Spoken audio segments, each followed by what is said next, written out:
मैं शिवानी और आप देख रहे हैं मिरर मीडिया। खबर अब तक में आपका स्वागत है। चलिए बढ़ते हैं सुर्खियों की ओर। बोकारो में चोरी की घटनाओं का खुलासा, 5 आरोपी गिरफ्तार, चोरी का सामान बरामद।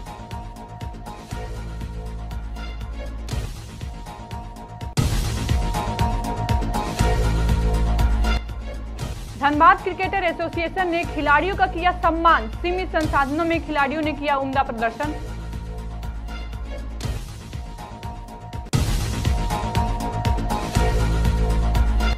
धनबाद में all India postal employ union ने की बैठक, 2 दिवसीय आम सभा में उठाए जाएंगे कई मुद्दे।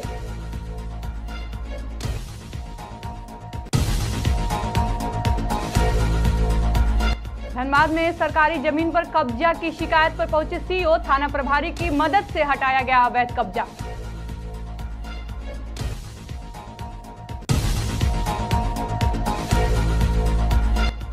हजारीबाग में अनियंत्रित कंटेनर पलटा, NH 33 पर लगा लंबा जाम।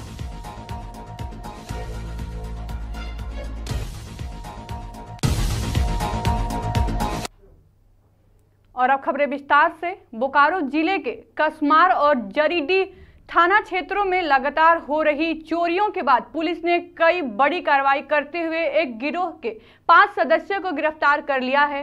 बोकारो एसपी ने प्रेस कॉन्फ्रेंस में बताया कि इन घटनाओं को रोकने के लिए एक विशेष टास्क फोर्स का गठन किया गया था। एसडीपीओ बेरमो के नेतृत्व में गठित ASIT ने गुप्त सूचना और तकनीकी साक्ष्य के आधार पर रवि कुमार खेरवार, अंगरक्षक खेरवार, कोहिनूर खेरवार, आशुतोष उर्फ सन्नी और अभय कुमार साव को गिरफ्तार किया गया है। इन सभी ने बहादुरपुर और कसमार थाना क्षेत्र में हुई कई चोरियों को कबूल किया है। पुलिस ने इनके पास से कई हुंडई कार, 40 किलो कांसा पीतल के बर्तन, सोने चांदी के जेवर, 4500 रुपए नगद और अन्य सामान बरामद किए हैं। पुलिस का मानना है कि इन गिरफ्तारियों से क्षेत्र की कई चोरियों का पर्दाफाश हो गया है। 28 की रात्रि में जो दातू एरिया जो कसमार थाना में पड़ता है, वहाँ पर 2 घरों में और उसके बाद बहादुरपुर जो जरीडीह थाना में पड़ता है, वहाँ पर एक घर में कुछ अज्ञात चोरों द्वारा घर में घुस के गृहभेदन करके काफ़ी हैवी मात्रा में चोरी की गई थी। उसी चोरी का उद्भेदन के लिए एक टीम का गठन एसडीपीओ बेरमो के नेतृत्व में किया गया था और उसी टीम के द्वारा अलग अलग सोर्सेज से जानकारी प्राप्त करते हुए और लगातार छापामारी करते हुए उन तीनों कांडों का उद्भेदन किया गया है। और कांड में 5 अपराध कर्मियों जो उसमें संलिप्त थे उनको गिरफ्तार किया गया है और काफ़ी सारी चुराया हुआ सामग्री को बरामद किया गया है। अगर हम इनकी बात करें कि गिरफ्तार अभियुक्तों के नामों की बात करें तो पहला नाम है रवि कुमार खेरवार, जो कि आपका रविदास टोला रामगढ़ के रहने वाले हैं। इनका आपराधिक इतिहास भी है, इनके ऊपर पूर्व में 3 कांड दर्ज है। इसके बाद दूसरा नंबर अंगरक्षक खेरवार, जो कि वहीं के रामगढ़ के रहने वाले हैं, कोहिनूर खेरवार। फिर आशुतोष कुमार और सन्नी, ये कोठार कैथा, ये रामगढ़ के रहने वाले हैं। और 5वां नंबर अभय कुमार साव, ये जो छतरपुर सोरार टोला राजरप्पा रामगढ़ के रहने वाले हैं। अगर हम जब्त सामानों की बरामदगी की बात करें तो एक गाड़ी है हुंडई एक्स्टर, जिसका इन्होंने कांड में प्रयोग किया था, वो बरामद हुई है। जो पीतल और कांस के बर्तन जो थे लगभग 40 किलो के, वो बरामद हुए हैं, जो कि घरों से चुराए गए थे। सोने के जेवरात जो कि गला दिए गए हैं वो 8.5 ग्राम बरामद हुआ है। चांदी के जेवरात जिनको गला दिया गया 280 ग्राम बरामद हुआ है। बजरंग बली का एक लॉकेट चोरी हुआ था लगभग 1.5 ग्राम का, वो भी बरामद हुआ है। कुछ नकद 4,500 रुपये बरामद हुए हैं। एक सोनाटा कंपनी का गोल्डन घड़ी बरामद हुआ है। और जो कांड में इन्होंने औजार यूज किए थे, प्लास, पेचकस, लोहा का रॉड, ये सब बरामद हुआ है। छापामारी दल की अगर हम बात करें तो इसको लीड कर रहे थे एसडीपीओ बेरमो BN सिंह। उसके बाद इसमें सर्कल इंस्पेक्टर जरीडीह भी शामिल थे, इंस्पेक्टर शैलेंद्र कुमार सिंह। इसके बाद थाना प्रभारी जरीडीह सब इंस्पेक्टर विपिन चंद्र महतो, थाना प्रभारी कसमार सब इंस्पेक्टर भजनलाल महतो, थाना प्रभारी पेटरवार सब इंस्पेक्टर राजू कुमार मुंडा, sub inspector हितनारायण Mahato Jaridih, sub inspector Kundan Kumar, sub inspector Vikas Kumar Vishwakarma, ASI Manoj Kumar Thakur और तीनों थानों का सशस्त्र बल, ये सभी लोग छापामारी दल में शामिल थे। ये लोग रॉड के सहारे ताला को तोड़ते थे, घर में घुसते थे और जो भी लॉकर वॉकर होता था, जो भी दिखता था उसको तुरंत ले जाते थे और ये रेकी करते थे पहले 3 दिन। सुबह में 2 टाइम करेंगे, रात में करेंगे, और फिर जो टाइम पे इन्होंने करना होता था उस टाइम पर भी ये पूरा देखते थे, उस टाइम पर क्या गतिविधि है, और उस हिसाब से जब उन्हें लगता था कि हाँ ये रात सेफ है, तो देखिए अब लगातार एक ही रात में 3 घरों में इन्होंने चोरी कर दी। इनका काफी इतिहास रहा है। ये 3 इसमें जो पकड़ाए हैं ये भाई हैं आपस में, जो इस कांड में संलिप्त है। रवि कुमार खेरवार, अंगरक्षक खेरवार, कोहिनूर खेरवार, ये तीनों भाई हैं आपस में। अभय कुमार साव जो व्यक्ति है ये वो है जिन्होंने इसको रिसीव करके और गलाया, जो चोरी किया हुआ सोना और चांदी था। इनके ऊपर भी पूर्व में गोला कांड में भी 2024 में कांड दर्ज है। तो इस प्रकार से काफी अच्छी इसकी रिकवरी हुई है। अभी कुछ अपराधी जो है इस पे बचे हुए हैं, जो जिनका अच्छा रोल था, इसमें इम्पोर्टेंट रोल था, तो हम उनके ऊपर भी अब लगातार अभी आगे कार्रवाई करेंगे और होपफुली जल्दी उनको भी हम पकड़ के इस कांड का पूरा अनुसंधान जो है हम कंप्लीट करेंगे। और लोकल कनेक्शन भी है सर? कुछ लोकल कनेक्शन नहीं है, ये लोग क्योंकि नेबरिंग ही जिला के हैं, तो जहाँ पे भी इनको लगता है इस तरह की है, पहले रेकी करते हैं और उसके बाद जो है ये घटना को अंजाम करते हैं। गैंग में कितने लोग शामिल होंगे? तो 8-9 लोग होंगे, 8-9 लोग होंगे। 5 लोग गिरफ्तार होंगे। मुख्य आरोपी ये तो एक तो 3 भाई हैं, अब बाकियों के मैं अभी डिटेल मुझे लगता है अभी डिस्क्लोज करना अच्छा नहीं रहेगा। सर कितने मूल की है टोटल? मूल कोई वैल्यू करवाया, कुछ आइडिया? टोटल आदमी सर? नहीं नहीं, जो चोरी हुई थी सोना तो सर अभी मोटा मोटी 1 लाख का बरामद हुआ है। अच्छा। और बर्तन तो 40 रुपये 600 रुपये 600 के हिसाब से 24,000 हो गए, मतलब 50-60 1.5 लाख के आसपास का सामान। रविवार को धनबाद क्रिकेट एसोसिएशन के वार्षिक सम्मेलन सह पुरस्कार वितरण समारोह का आयोजन धनबाद क्लब में किया गया। मौके पर झारखंड राज्य क्रिकेटर संघ JSCA के अध्यक्ष अजय नाथ सहदेव मुख्य अतिथि के रूप में मौजूद रहे। इस दौरान नगर आयुक्त रविराज शर्मा, पूर्व मेयर चंद्रशेखर अग्रवाल सहित कई गणमान्य लोग भी कार्यक्रम में शामिल हुए। समारोह में अतिथियों का स्वागत DCA की ओर से पौधा, अंगवस्त्र और मोमेंटो देकर किया गया। इसके बाद जिले के उत्कृष्ट प्रदर्शन करने वाले खिलाड़ियों को मंच पर बुलाकर सम्मानित किया गया। मुख्य अतिथि अजय नाथ सहदेव ने कहा कि धनबाद क्रिकेट संघ का यह प्रयास सराहनीय है। उन्होंने कहा कि सीमित संसाधनों के बावजूद DCA ने इंफ्रास्ट्रक्चर और खिलाड़ियों के विकास पर जिस तरह से काम किया है वह काबिले तारीफ है। उन्होंने भरोसा जताया कि यहां से और भी अच्छे खिलाड़ी निकलकर राज्य और राष्ट्रीय स्तर पर नाम रोशन करेंगे। धनबाद डिस्ट्रिक्ट क्रिकेट एसोसिएशन का जो एक कार्यक्रम था, उनके एनुअल जनरल मीटिंग के बाद खिलाड़ियों का सम्मान समारोह किया गया था। और धनबाद क्रिकेट एसोसिएशन हमेशा अपने खिलाड़ियों के लेके, अपने यहाँ के इंफ्रास्ट्रक्चर को लेके बहुत ही गंभीर रहा है और उनके गंभीर प्रयास होते रहे हैं। और JSC के साथ जो उनका तालमेल रहा है वो भी बहुत ही बेहतर रहा है। आज यहाँ पे आके बहुत खुशी हुई, जिस तरीके से खिलाड़ियों के सम्मान समारोह में इन्होंने खिलाड़ियों को सम्मान भी दिया, उनके पेरेंट्स भी यहाँ मौजूद थे। और मैं इतना ही कहूँगा कि धनबाद क्रिकेट एसोसिएशन को मैं देख रहा हूँ, जब मैं उपाध्यक्ष था तब भी, वो हमेशा धनबाद के क्रिकेट के लिए, यहाँ के इंफ्रास्ट्रक्चर को लेके हमेशा वहाँ डिमांड रखते हैं और अपने जिले में क्या लाभ JSC से मिल पाए इसके लिए बहुत ही गंभीर रहते हैं। देखिए, ये आप अगर देखेंगे तो हमारे देश के अंदर, खास करके हमारे राज्य में भी ये समस्या तो जरूर है कि खेल के मैदान जो है, आप देखेंगे डेवलपमेंट के साथ साथ कि खेल के मैदान तो ऐसे ही कम हुए हैं। जब हम लोग छोटे थे तो काफी क्रिकेट के ग्राउंड्स, फुटबॉल के ग्राउंड्स ऐसे ही हुआ करते थे और लोग बच्चों के खेलने के लिए बहुत जगह थी। आज के दिन में खेलने की जगह बहुत कम हो गई है। धनबाद में ये समस्या अधिक है, बट इसके बावजूद धनबाद क्रिकेट एसोसिएशन को मैं बधाई दूंगा कि ऑलरेडी इनके पास 5 ऐसे जगह हैं जहां पे ये बोर्ड मैचेस करा लेते हैं। टर्फ विकेट्स इनके पास हैं।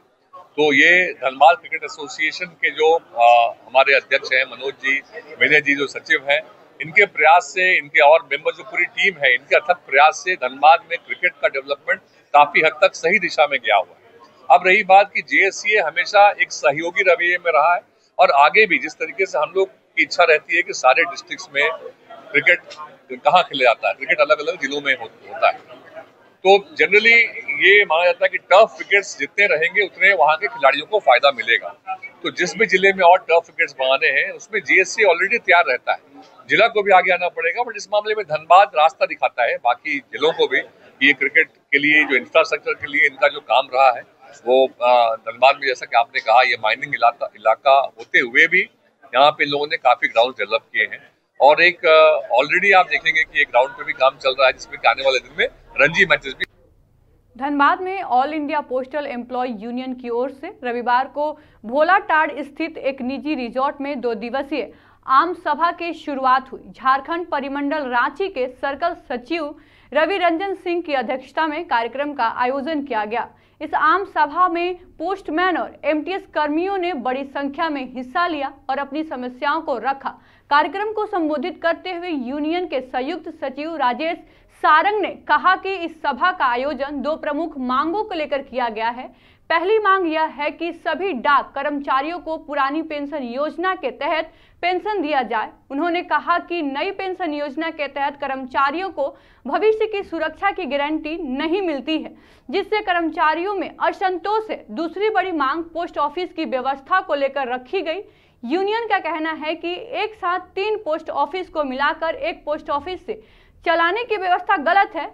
इससे सिर्फ न कर्मचारियों पर अतिरिक्त बोझ बढ़ता है बल्कि आम जनता को भी डाक सेवाओं का लाभ लेने में दिक्कत होती है।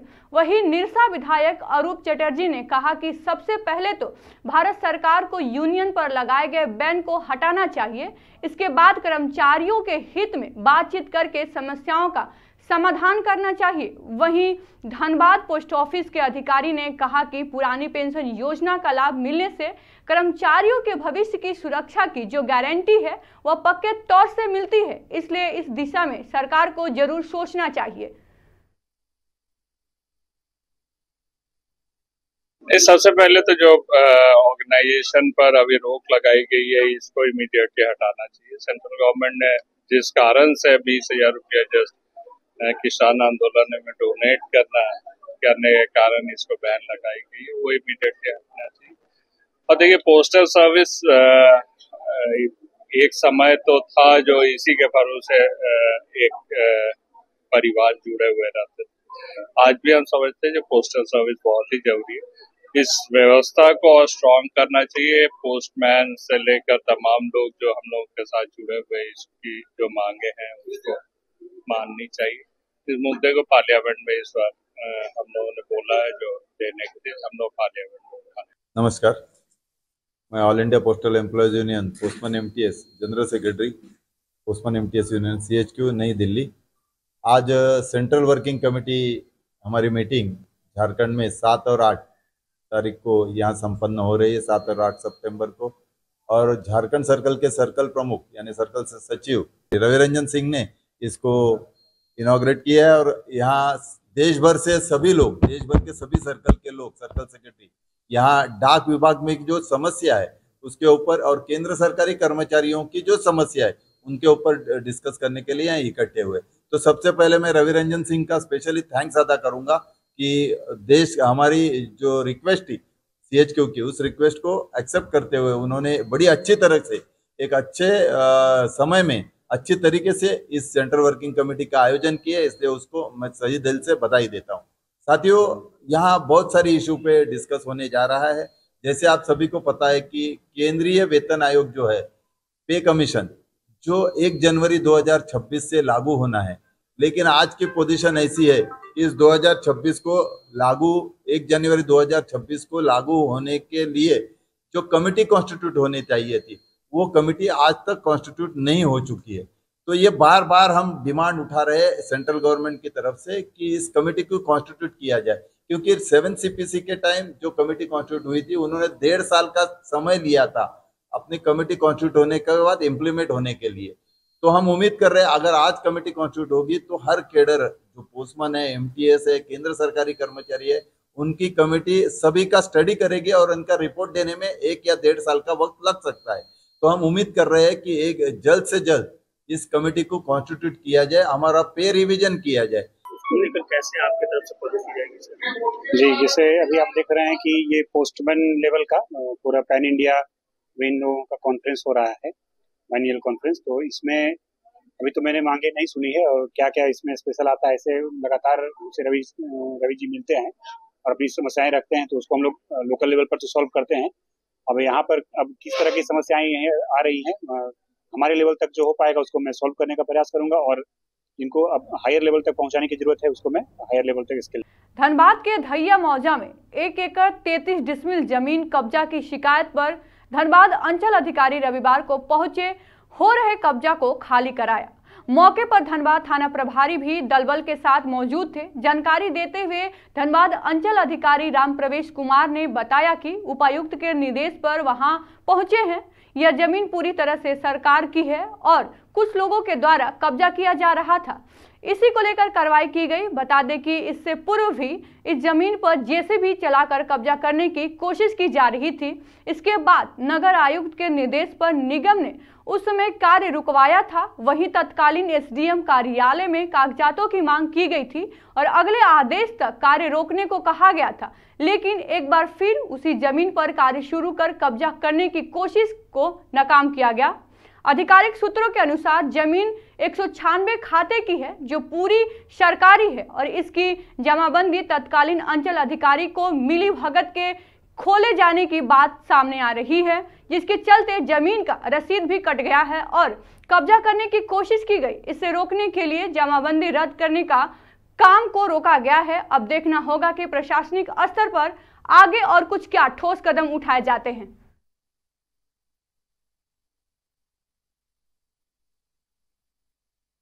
देखिए, ये जो जिस भूखंड पर मैं अभी खड़ा हूँ, वो भूखंड धैया मौजा के अंतर्गत आता है और ये जो भूखंड है ये गैराबाद मालिक खाते की है, जिसको कुछ लोगों के द्वारा बांस बल्ली एवं कपड़ा से, हरा कपड़ा से घेर दिया गया था, जिसको मैं आज डीसी साहब के निर्देश पर हटा रहा हूँ। ये जमीन लगभग 1 एकड़ 33 डिसमिल है। लोकल लोग कब्जा कर रहे हैं या बाहर के लोग? वो अभी जांच का विषय है, कौन कब्जा कर रहे हैं, क्या कर रहे हैं, क्योंकि हमको डायरेक्शन था तो हम हटाने आए हैं। सर, इससे पूर्व भी कार्रवाई की है तो उसके बाद ना हम पहले नहीं किए थे, हम पहली बार कर रहे हैं, क्योंकि हम 6 अगस्त को ही एज ए सीओ सदर ज्वाइन किया हूँ। हजारीबाग जिले के इचाक थाना क्षेत्र में NH 33 पर स्थित नेशनल पार्क के पास एक बड़ा हादसा होते होते टल गया। एक अनियंत्रित कंटेनर अचानक पलट गया, जिससे उसमें भरा तार बीच सड़क पर बिखर गया। इस वजह से कई घंटों तक यातायात बाधित रहा और यात्रियों को भारी परेशानी का सामना करना पड़ा। बताया जा रहा है कि तेज रफ्तार और रास्ते के घुमावदार होने के कारण चालक ने गाड़ी से नियंत्रण खो दिया, जिससे यह हादसा हुआ। कंटेनर तार लेकर बिहार के औरंगाबाद जा रहा था। इस दुर्घटना में चालक को मामूली चोट आई है, जबकि वाहन पूरी तरह से क्षतिग्रस्त हो गया। गनीमत रही कि हादसे के समय आसपास कोई और वाहन नहीं था, वरना जान माल का बड़ा नुकसान हो सकता था। सूचना मिलते ही इचाक थाना पुलिस मौके पर पहुंची और जाम हटाने का काम शुरू कर दिया। पुलिस का कहना है कि जल्द ही सड़क को पूरी तरह से साफ कर यातायात समान कर दिया जाएगा।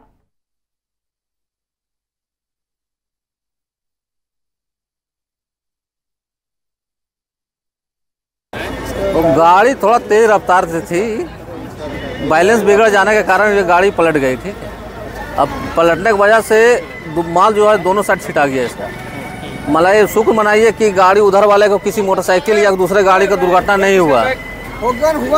हाँ, मतलब हल्का सा दुर्घटना हुआ, बड़ा दुर्घटना होने से बच गया ये।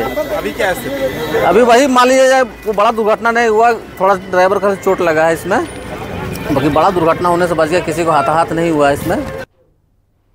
सेल एवं रोटरी क्लब धनबाद के संयुक्त तत्वाधान में आयोजित 4 दिवसीय निःशुल्क कृत्रिम अंग वितरण शिविर उम्मीद के किरण का रविवार को समापन हुआ। समापन कार्यक्रम में मुख्य अतिथि के रूप में धनबाद के वरीय पुलिस अधीक्षक प्रभात कुमार मौजूद रहे, जहां उन्होंने संस्था द्वारा किए जा रहे कार्यों की सराहना की और कहा कि ऐसे कार्यक्रम के माध्यम से कई लोगों को नवजीवन मिलती है। उन्होंने समाज में लोगों से बढ़ चढ़कर इसमें शामिल होने के लिए जागरूक किया। बता दें कि उम्मीद की किरण कार्यक्रम के माध्यम से कृत्रिम अंग वितरण शिविर कार्यक्रम का आयोजन किया गया, जिससे कई ऐसे लोग जो चलने फिरने में असहाय और उन्हें कृत्रिम अंग वितरण पर एक नई उम्मीद के साथ नया जीवन देने की कोशिश की जाती है। नहीं, देखिए, जो रोटरी क्लब ऑफ धनबाद के द्वारा जीवन ज्योति स्कूल में आज जो एक कैंप लगाया गया है, जिनको आर्टिफिशियल लिम्ब लगाया जा रहा है, ये बहुत ही कम है, इसको शब्दों बहुत ही काबिले तारीफ है और जितना भी बोले वो बहुत ही कम होगा, शब्दों में इसकी बयान नहीं की जा सकती है।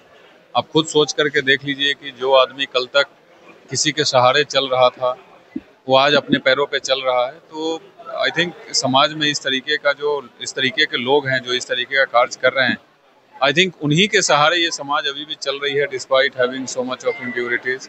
मुझे काफ़ी अच्छा लगा यहाँ आकर के, और मुझे यहाँ आकर के काफ़ी सीखने को भी मिला है कि किस तरीके से धनबाद में भी एक ऐसा जगह है जहाँ जो स्पेशली इनेबल जो चाइल्ड होते हैं, जो कोई सुन नहीं सकता है, कोई बोल नहीं सकता है, कोई देख नहीं सकता है, उसको भी यहाँ पढ़ाई लिखाई से उसको आज के ज़माने में बनाए रखने के लिए लोग ज्ञान दे रहे हैं, लोग शिक्षा दे रहे हैं, लोग सिखा रहे हैं। तो काफ़ी काबिले तारीफ है।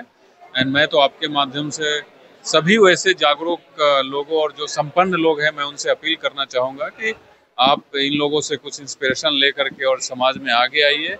और अभी भी बहुत ऐसे मेजॉरिटी ऑफ द पीपल जो किसी न किसी रूप में कमज़ोर है, उनको हम सबको मिल करके जिनको ईश्वर ने कुछ एक्स्ट्रा नवाजा है, उसको मिल करके हम लोगों को आगे आना चाहिए और लोगों की मदद करनी चाहिए। डेफिनेटली आप देख ही रहे हैं कि इस तरीके का कार्यक्रम किया जा रहा है, और जैसा मुझे बताया गया है कि ये कोई वन ऑफ कार्यक्रम नहीं है, ये हर साल किया जाता है। तो जो भी लोग आपके माध्यम से सुन पा रहे हैं वो ज़रूर, मुझे लगता है, इस संस्था में आकर के संपर्क करें और ये संस्था उनको।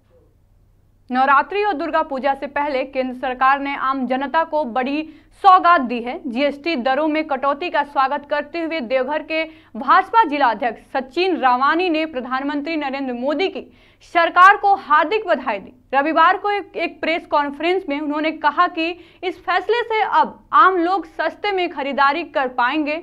श्री रावानी ने बताया कि अब देश में केवल 2 जीएसटी स्लैब है, 5% और 18% रह गए, जबकि 12% और 28% के स्लैब खत्म कर दिए गए हैं। इसके अलावा कई दैनिक उपयोग की वस्तुओं, जीवन रक्षक दवाओं पर भी टैक्स समाप्त कर दिया गया है। उन्होंने कहा कि प्रधानमंत्री का यह कदम देश के लिए निम्न और मध्यम वर्गीयों के लिए बड़ी राहत है।